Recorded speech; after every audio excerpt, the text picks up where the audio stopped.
Die loopt. Kom ik gauw zitten? Oh, Maartje. Let's put this in. Put this in. Can you say something? Test 1, 2, 3, 4. Yes. Oké, dan zullen we het begin er vanaf moeten knippen. Ja, we knippen wel wat. Oké. Let's see. Yes, this works. I have the coffee. Dan kan ik beginnen, ja. Oké. Hi, beautiful co-creator. Today I'm interviewing Patrick.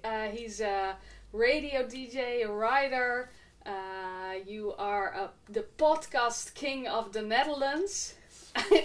And we are going to talk about non-duality, about how we create our reality, maybe a little bit about relationships. Mm-hmm.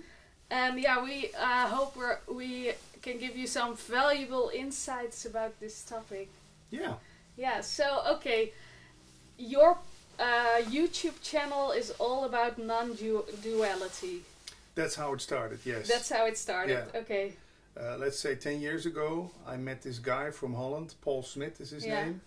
He was the first to introduce the term non-duality in my brain, let's say. And then the search started. Yeah.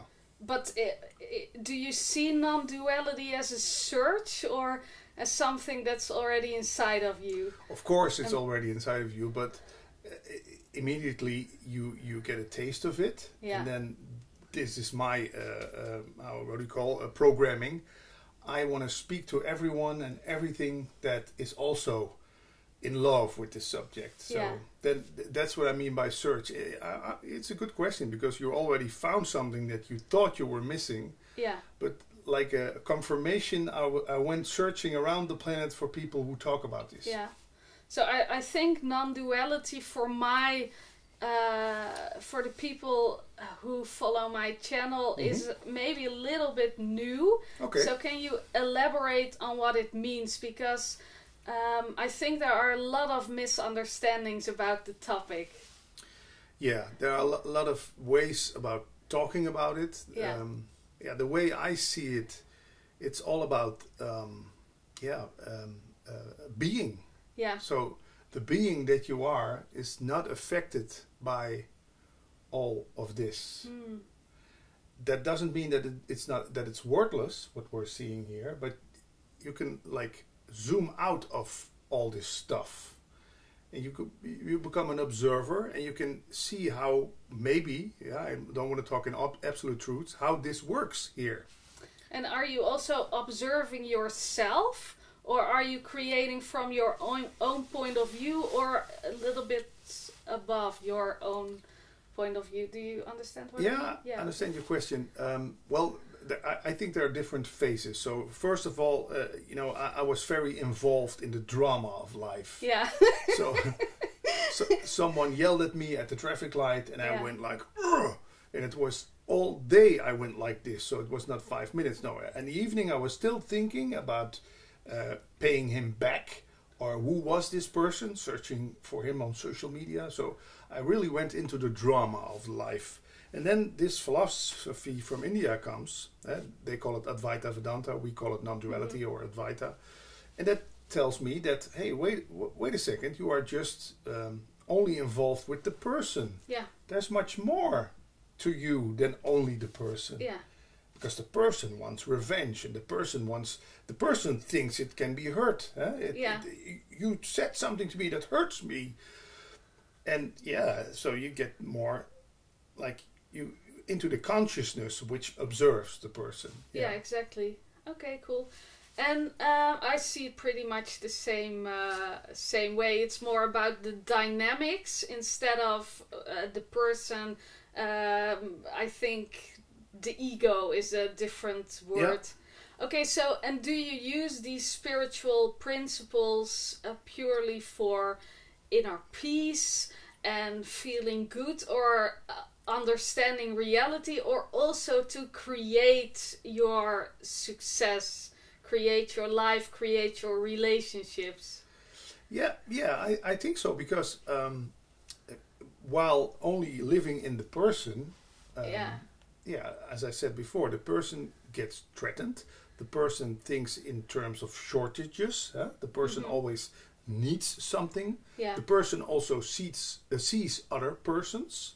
But if you get into this big thing, or let's call it consciousness, space, whatever Eckhart Tolle calls it, presence, you get to see that, hey, well, maybe that you have a good time is as important to the consciousness as it is to me. Yeah. So I became a very more loving person, and a very more and when you start being like that, you know you're going to attract lovely people into your life, lovely circumstances. People recognize the love they are in you, so they invite you for important meetings because they want you around. Yeah. Cool. And do you ever attract people that are of a different vibration, so to speak? Not to make one thing better than the other, but do you ever attract narcissistic people in your life, or people who want to abuse you or take advantage of you? There was a time when I was after a burnout. I was very vulnerable, and I came into situations where people tried to take advantage of me, but there was a certain kind of trust that I couldn't get hurt by those men, if you know what I mean. Yeah. And it's all about fear. The fear came up that I, as a child, I learned from my father. My father is still very, what's the right English word? Very afraid, very, looking for faults, mistakes in people. Yeah. He doesn't trust anyone. Yeah, that's where I grew up. Yeah. So I didn't trust anyone also. So that was the lesson then, that, okay, these are people not to be trusted in the story. Yeah. But what I am, can it really be hurt by those people? Yeah, well, the essence of you can never get hurt, but the physical person, of course, yeah, can. Yeah, but it almost feels like if they can get a grip on you, yeah. If like I throw something at you and it just glides off, but when I'm still full of fear, yeah, they can almost use that fear to get you going. They feed off your fear. Yeah. They feed off your reactions.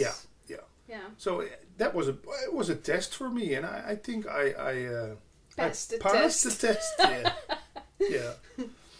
Okay, and you also use the spiritual principles or tools to create your success, because you were a really successful radio DJ in the Netherlands, and you are still successful with your podcast. You have interviewed hundreds of people in the Netherlands. You were one of the first people who had a podcast. You wrote a couple of books. 5 books. Yeah. Yeah. So how do you create? Does it come to you? Does it come through you? Do you plan it? How does that work? Yeah, mostly what I learned through the years, that when it started taking a lot of effort, so like the radio work, it always came naturally. Yeah. So it just flowed. It came out of my fingers. I didn't have to think about what I'm going to do on the radio. No, I just was on the radio, and people started calling, and things happened, and okay. But there came a point when I had to really start. Yeah, how do you call it? Pulling. Yeah. You feel the energy. You think, this is not. There's resistance. Yeah. Yeah. This is not coming from the heart, maybe, if you could call it like that. And that was the time when I knew, okay, it's time for something different, because the podcast was knocking on the door. It's almost like we have this appointment, and then I know that at 5 o'clock there's someone else coming. This clock is not. It's still on summertime. Okay. So no worries. It's almost like you recognize that feeling that there's something waiting in line to present itself. Yeah. And it's like we're almost at the same age. I'm 4 years older than you, but do you still remember this toy we had when we were kids, a Viewmaster? So you put you did. You saw a beautiful landscape, and click, there was Paris, and then click, there was London, and then click, there was a fancy fair. Click, they were animals. So it almost feels for me like they're constantly shifting projections in us. And you get a sense of it, that there's a new projection waiting to do click, and then whoop, there's the new reality. And that, that always, and when I started to, no, I want this reality, you know, wait for a couple more years, I still want this reality. Yeah, then the strain started. Yeah. So that's how it feels for me. Yeah, and I can totally relate, because I just launched a new program in Dutch, Channel Your Business, because I think everything is already in existence. It's already in our consciousness, and we can connect with it, and we can download it, so to speak. You don't even have to do anything. It just presents itself, but you have to go with it. You have to show up. Yeah, you have to show up in the appearance. Yeah.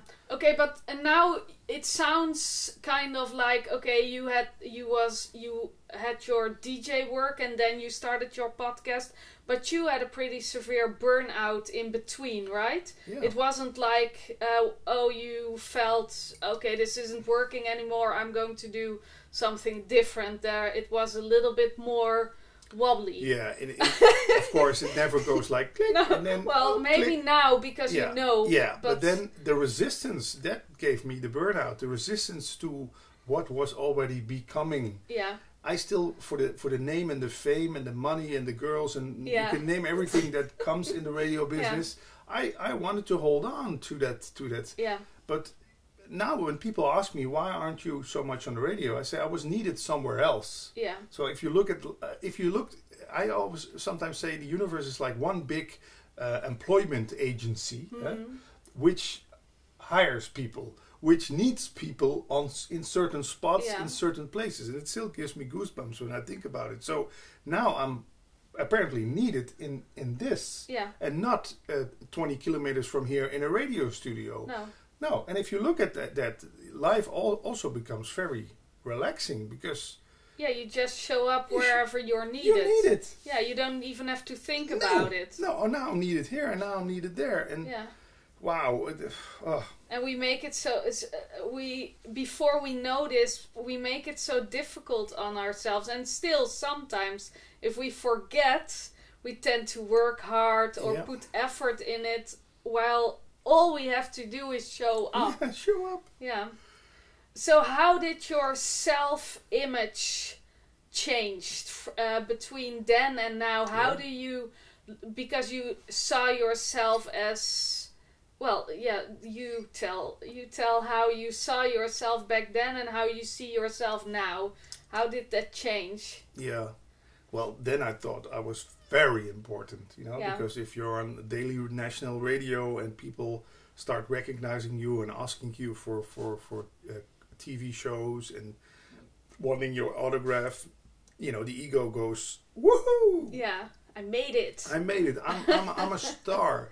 But the thing is, when there's a day that someone doesn't ask you for an autograph, when you're not in a ask for a TV show, or when a colleague is asked for a TV show and you aren't, then the stardom is crumbling down, because what is stardom? Can you point? No, it's a construction in the mind. I think that I'm important, so I have to prove to myself and others each day that I'm important. That's a struggle, because nowadays with social media, every day there's a new famous Dutch man coming up and two fall down, and how I look at myself now, well, I look in the moment. Apparently now I am the talking partner to Maartje. Yeah, exactly. Yeah, we are just now a man and a woman and a man sitting on a couch having a conversation in English. Yeah. And maybe that's who I am right now.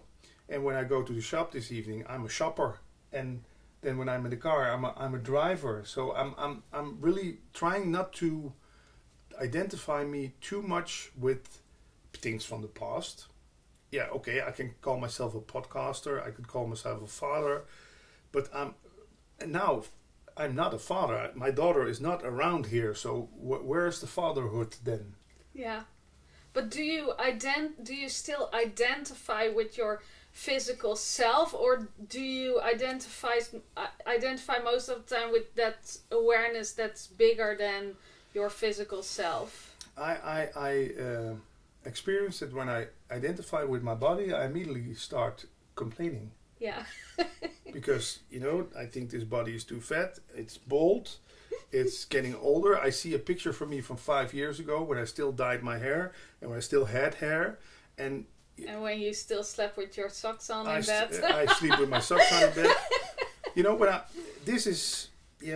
I know it's a trap if you could say I'm totally not identified with my body, because there are stories of gurus in India who just lay on the floor and bugs started eating them. People have to feed them. So I'm not saying it's not about not identifying with the body, but my experience is when I start identifying with the body all the time, then I get afraid of death, because this thing can die. Yeah. Then I start having aches and I'm hungry and this body wants to shower, and so I'm trying not to identify too much, because as a child I didn't identify with I just ran around naked or with old clothes with all spots on my face. When I became 12 or 13, when I started identifying with the zits in my face, then the trouble started. Yeah. So let me please not identify too much with this body. Yeah, exactly. So, but because can you also be consciousness that's projecting love onto the body? Just love who you are, regardless of how you look, or is there always judgment behind it? Yeah, there's still some judgment behind it, if I'm very honest. I know the difference between, when I'm eating well, I feel that I'm doing good for this body, but I'm quite how do you call it? I put a lot of fast food in it. Eating is also for me a thing that I think, why couldn't they just invent a pill and then we're done with eating? Well, there are people who don't eat. We live on air and love. Yes, but you have to. I think it's really hard. I couldn't do it. I don't have to do it. But there are. So if you Google them, maybe you can. Oh, that would be great. Never know. We should go and see them. Yeah. Do an interview, a double interview. But no, love. I'm very into A Course in Miracles these days. Yeah. This thick blue book. And it's non-duality, but it's non-duality in much more loving words and much more talking about Holy Spirit and Jesus they say it's just love, or a hidden call for love. That's what I get from.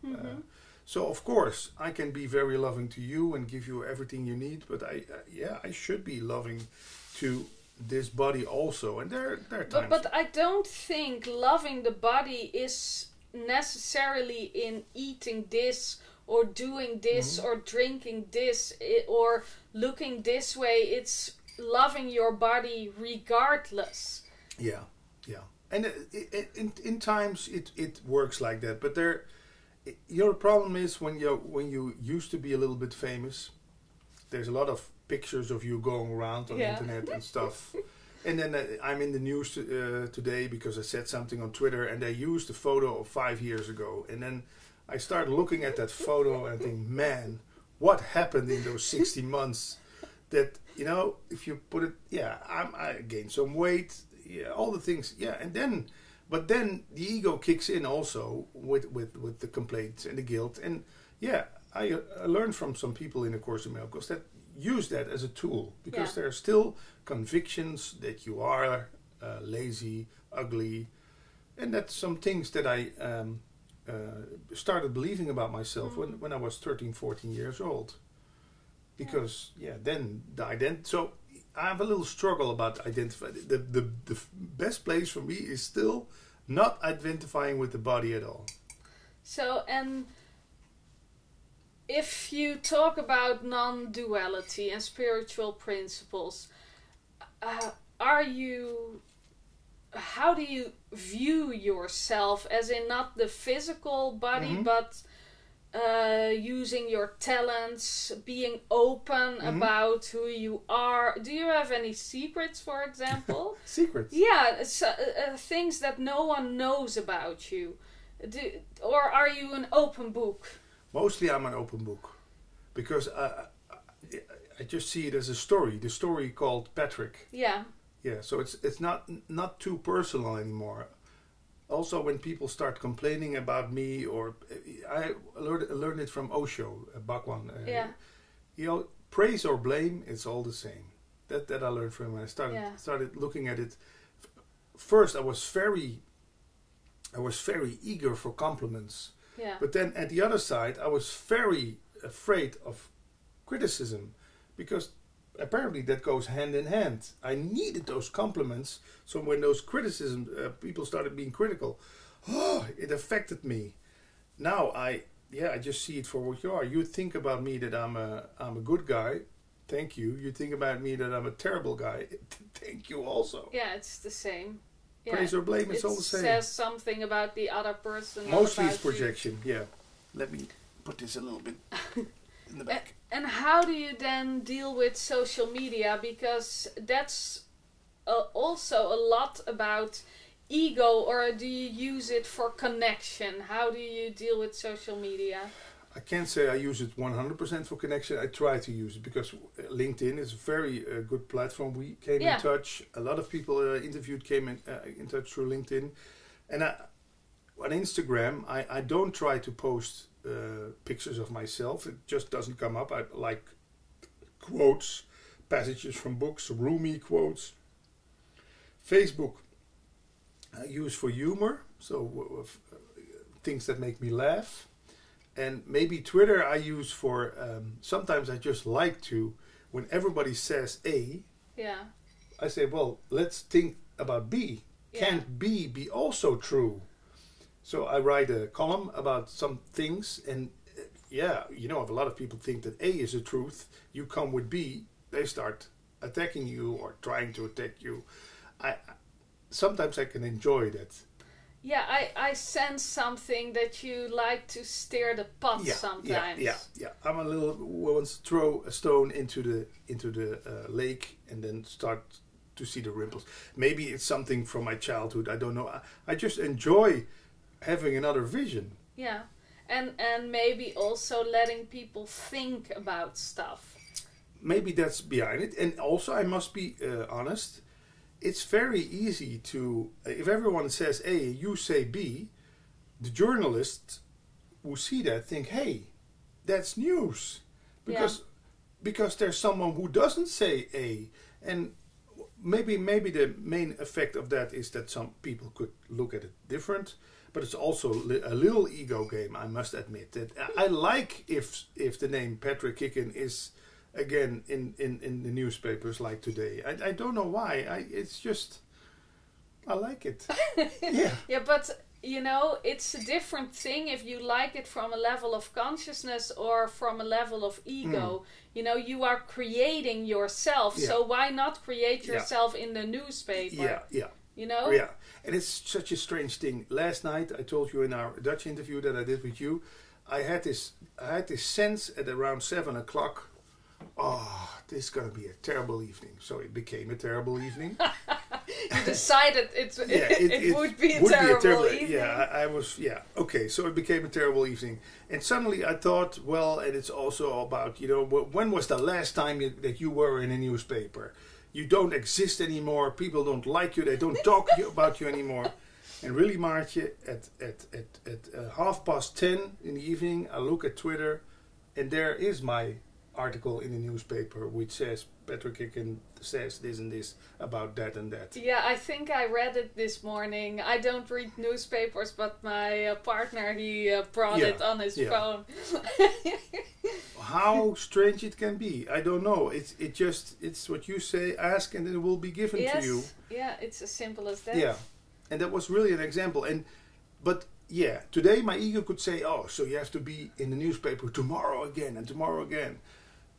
No, because this was about something that really, really goes into my heart. I really think that DJs in the Netherlands are being thrown out of the business like there are paper towels and it are replaced with someone else. So I think that also journalists or people feel if you sincerely mean something, if it goes to your heart, or if it's just, oh, he wants to say something so he gets in the news again. Yeah.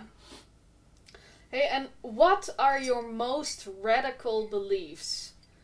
Wow. When we talk about stirring the pot, what do you normally don't say out loud because you think, I'm afraid of what people might think? They can handle everything. Oh, wow. Great crowd. Well, I first of all, I believe that someone like Trump is also needed to stir the things up. Yeah, I believe the same thing. It's a mirror. And it's something I don't normally say also. It's always when people trying to get rid of something, they think that, like Kevin Spacey, the actor, he has to be, when the shit hit the fan for him. I was also the one who stood up for Kevin Spacey. I don't think he ever knew about it, but for me it felt good to stand up for Kevin Spacey because he did. You know what I don't like, if you can. That's the thing that people I haven't said out loud too much. I always think convict the deed. So let's say you killed someone. I don't convict Maartje. I convict the deed. But that doesn't make you someone to me that is worthless or is a bitch or I don't want to be around again. And that what I see that happening a lot in the world, that when someone does something wrong, we immediately start ignoring the person and killing him. Yeah. And there's a reason why I did what I did. Yeah. Yeah. Look behind the curtain. What happened there? All those I think very how do you call it? I feel very sorry also for the people who commit like those attacks in a nightclub in Paris. Yeah, because you have to be really hurting to do stuff like that. Yeah, what happened with you that that you think blowing yourself up is gonna bring you love and happiness? Yeah, exactly. So and I know a lot of people when they hear that they think, oh, how can you stand up for people like this? Yeah. Yeah, but in a sense, when you talk about non-duality, there is no right and wrong in a sense. And there is no other. Yeah, and there is no other. So they are all a part of our consciousness. Yeah.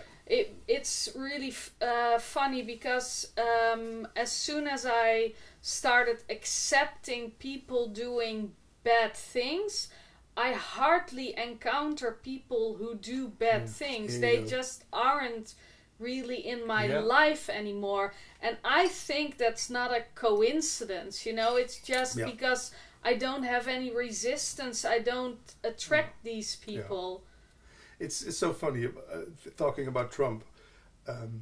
So I think Trump is it was needed.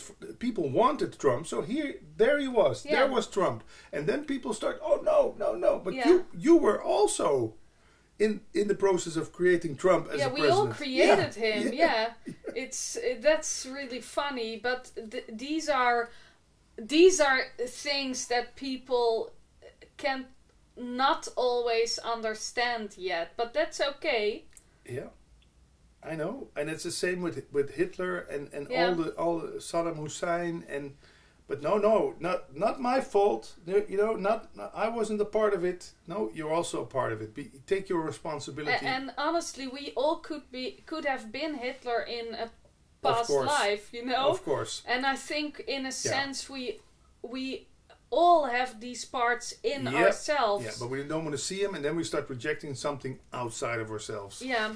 So if you project resistance onto something, it's a part of you that you are denying. I believe I am able to kill. I don't think I'm going to ever do it, but I'm able to, Yeah.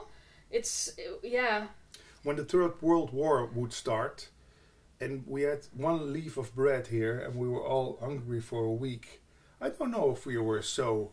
We would share it. We would share it. there could be a different version of Patrick and Maartje coming up, started you battling, never know. Even if there were children around. Or it's always the great thing. I record conversations with Paul Smith on his couch, and we sometimes think about what would be if Maartje or another beautiful woman would be sitting over there on the chair. I know for sure that the conversation between Paul and me would go a little different, because then the biological system would start reacting, and if that woman would be in her what's the right English word, that she's ready to co-create, let's say. Co-create, yeah. or procreate. Procreate, that's the word. If there would be eggs involved, okay. then, oh man, you ask, you're Is a that woman. just a biological thing, do you think? Or It feels like that. It feels like that the atmosphere changed, and if you or me or Paul or me would like to procreate, of course our attention would go, hey, there she is. we have so many unconscious processes. We are only conscious for a small fragment, and the rest is unconscious behavior. Do you see yourself as more conscious than other people? Or I know that's an ego thing, but you can be conscious about your consciousness. Yeah, maybe it's also to do with age. 10 years ago, I didn't know about all those reactions, and I just, when I was afraid or when I was stressed out, I started eating. Now I see myself getting stressed, see myself eating. I know people say, well, what's the use of seeing that? Well, I think it's good, because now I see what those processes are, how I mostly react. I used to be very much a pleaser. I always was, you want this? Yeah, take it with you, yeah. But are you not a pleaser anymore then? Maybe for 50%. Less. It's still in my DNA, because my mother is the perfect example of perfectionism, if that is a good English word, was the thing that I'm most conscious and awake on, because that was always also part of it. Had to be a 10. It had to be the best of the best of the best. And I can say, that is mostly, that behavior is mostly gone now. Yeah. And do you have a special practice for a spiritual practice, or do you meditate, or what do you do? What do I do? What do you do? Yeah. Well, mostly my practice is about being with my attention there, if you know what I mean. Yeah, this looks very... But as long as they are there, pointing that way, it's okay. Oh my God. My attention there. Yeah. So it's like not being too much concerned with myself. The thing, when I got my first, I go talking about zits again. When I got my first zit on my chin, I was in the mirror. You know what I mean? Yeah. I walked around for 2 weeks with such a lump on my chin. If I hadn't touched it, it was just gone in 2 days. Yeah. That's how I look at life. We always want to fix things. We always want to, this has to be better. This has to be better. But things solve themselves. So that's my practice with my attention. If I still keep my attention there and not too much in doomsday thinking, I call it, things just go naturally. Yeah. And it's not about sitting back and thinking, well, let life be life. I don't do anything anymore. I still start moving and doing things, but it's almost like you're guided, if you know what I mean. Yeah, I know what you mean. And that's just a daily practice, so to speak. You have to remind yourself. That's why I listen to a daily Course in Miracles. It's like a half an hour lesson each day.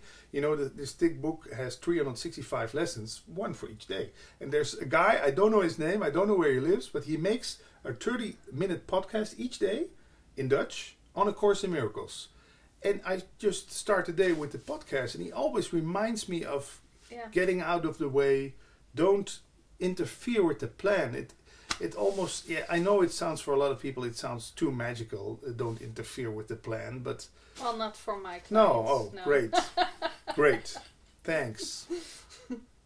That's it for me. You know, and yeah, you can. I watch a lot of documentaries. That helps me to keep my attention there. So I point at the TV because I can. You know, suddenly I'm in Syria where there's war, and I feel those people. I feel what's happening there, and yeah, I don't know how that works, but it makes me very humble. It makes me, when there's some thoughts coming up that I'm missing something, I remind myself of, hey, what did you see this morning in Syria happening there with those people who are bombing out of their house and getting captured and tortured and whatever. So it gives me a certain kind of mirror that complaining is out of the question for me. So, but if everything is one, and you look at an event like that, Syrian war. Yeah, how do you view that from a level of non-duality? Good question. Of course, that is what's happening over there. There are people in non-duality. But is there an over here and over there? No, of course. In language, we go like this and there and right and wrong. Yeah. Of course, it's just all one. It's one projection. There are even some non-duality teachers who say to me that it only exists when you see it. Yeah, so, in your mind. In my mind, if I see it. If it's on the television, it's not even but still, real in essence. You see how smart this, whatever it is, brain is, that it immediately pulls you into the TV and makes you believe that it's real. Yeah. And it's not that bad, I think, to believe sometimes about. Because there are some people in non-duality circles who say this is all Maya, it's all an illusion. It's just a dream, they tell me. But for me, that didn't work. But a really persistent one is the quote from Einstein. Yeah. It's a real persistent one. Yeah. So I'm not about denying the world. I'm still interested in the world, but I use it as a tool. Yeah. So it reminds me about not complaining, not thinking that I'm lacking something, and if it's real or not. Yeah, you know what? Even if it's, well, I don't also per se view it as it's all a dream in that sense, because one of the components of creating with consciousness is growth. It's becoming more aware or shifting in frequency, so to speak. And so you do want to evolve in the direction of peace and love. Yeah. And of course, whatever you give your attention on, your focus on, that becomes more. But we still have to change some stuff. You know, we still have to be more respectful towards one another, create more unity, you know, become peaceful in ourselves, and then in the rest of the world. Yeah. Then the outer world changes. Yeah. You can almost say that the people in Syria had so much war inside themselves, so it had to become a war. It couldn't be otherwise. And still us too, because we are viewing it. We are maybe not living it, but we are viewing it. We're contributing to it. Do you have war inside yourself? Do you feel sometimes a struggle or... That's a very good question. There's some topics that I have war with. Trust is still a little topic that is going on, because when, for example, I order 5 packages and they only bring me 1. Yeah. Then the thing starts. But now normally I would dive behind my computer and to the people who help you. You didn't, and you had to, and you. But also it was what was the right word again? Perfectionism that I had. That I didn't allow myself to make any mistake. Yeah. So when the postman or the post office, the delivery office makes a mistake, wow, there is the pain again of a mistake. And I have to tell them that they made a mistake. And so that's still a little war going on, because it's in the DNA to try to do everything perfect. Yeah, and we have our inner war with the post office and our keyboard, and they have they use bombs. Yeah, exactly. Yeah. But the essence is the same. Same. Starting yourself. Yeah. Yeah. Yeah. Ending on a happy note. Yeah. Okay. No problem. Go ahead. I'm enjoying this conversation. So yeah. I don't know how long we still 40 have. 40 minutes. Oh, we still have 15 minutes or so if you want to. Oh, okay, okay. Don't forget your tea. No, okay. I won't. Thank you. Yeah. So, what do people don't know about you? What do people don't know about me? Let's think. As you mentioned before, I'm very open-hearted. Not much people know that I have a daughter who is 11 years old. And does she live with her mommy? Yeah, or? Yeah. Okay, but you see her sometimes? Two times a month, a weekend. People don't know that I didn't officially quit radio. People think that I'm still on the radio, but radio is, it's like a train station that's gone, you know. Yeah. It's behind me, but I should be honest. Is it 100% behind you? I think so, because I don't like music anymore. That's the thing, you know. When you as a disc jockey, you think, they like music. Yeah. But I hated the music I was playing at some time. So I also thought, well, who are you fooling? People feel radio is a feeling medium. People feel through the radio if you're being honest or not. Mm-hmm. And when I said, hey, here's the new single by U2, you're gonna love it, I love it also, I know it didn't come true. Yeah. So I haven't been that honest about that. That you know, the one reason that I quitted radio is that I hated the music I was playing. And if one of the bigger stations would invite you tomorrow to have a program about non-duality or spirituality. Of course, I'm on the bike, in the train, or in the car. Do you think it's possible between now and the next couple of years that we will be having these kind of discussions on national television or public radio? Or that would be great. Yeah, I don't. We could maybe start manifesting it. Yeah. Who knows? But it's maybe still thinking in old terms. You know, for me, radio and television are a little dying media. We, you know, this talk is going to reach people in maybe New Zealand. Yeah. How cool is that? That on an attic Hi, New Zealand. Hi. A little place in the west of Holland. There are two people on an attic talking to each other, recording it, putting it on the internet, and it can go anywhere. Yeah, that's pretty cool. Oh, that's such a gift. So it will be great, but I know it will give a lot of resistance, because things we talk about now, even, you know, it touches me, it touches you.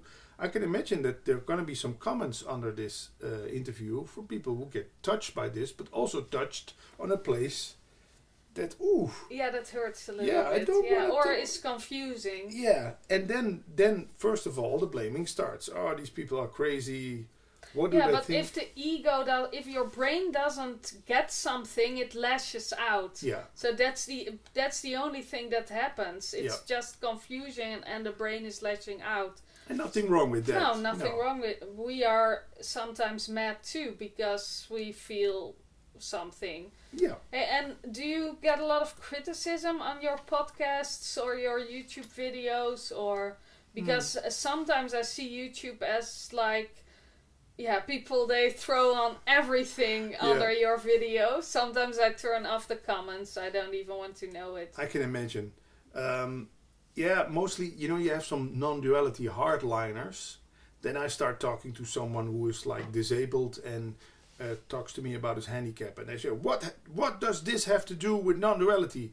I say, this has everything to do with non-duality. Everything has to do with non-duality. Of course, it's all inclusive. Yeah. But there's still people who think that I shouldn't only talk to non-duality teachers, writers, coaches, whatever. And so, that sometimes is criticism that I get. Sometimes I get criticism from people about the sound quality, the light quality. And then, but it's so funny, some people start reacting and they say, hey, you come here for an in-depth talk. Why do you concern about the lighting or the sound? And people start correcting each other. So yeah, exactly. Yeah, I see that too. your people who follow you and who support you, they will stick up for you. Yeah, they stand up for you. Yeah. But does criticism do anything to you, or can you just let it glide off? Well, I know, like Byron Katie says in her books and her talks, when it touches me, I have work to do. Yeah. I have to. In the beginning, if someone said, "Oh, the lighting is bad, the sound is bad," the perfectionism came up again. It's not. It has to be a 10. It has to be a 10. You're a loser. You didn't make it to a 10. Yeah, so I should thank someone with criticism. Yeah. I don't do that. I should do that more often because, normally I rejected criticism or I just deleted it, or what you say, you turn off the comments. But if it touches you, you have work to do. Yeah, exactly. And do you look for everything inside of yourself? If I try to add something to me. Yeah, just every stuff that happens. If you mean that, do I need something from the world? No, if something happens, do you always see it as a mirror? I wanted this. Yeah, that's what they learned me in the Course in Miracles. Yeah. I'm a little. Of course, sometimes how could I ever have wanted this? Well, not consciously and not. Yeah. Not wanting, as in I want people to die or to get sick or. What is this for? Maybe that is a good question to ask yourself. Okay, so I crashed my car. What is this for?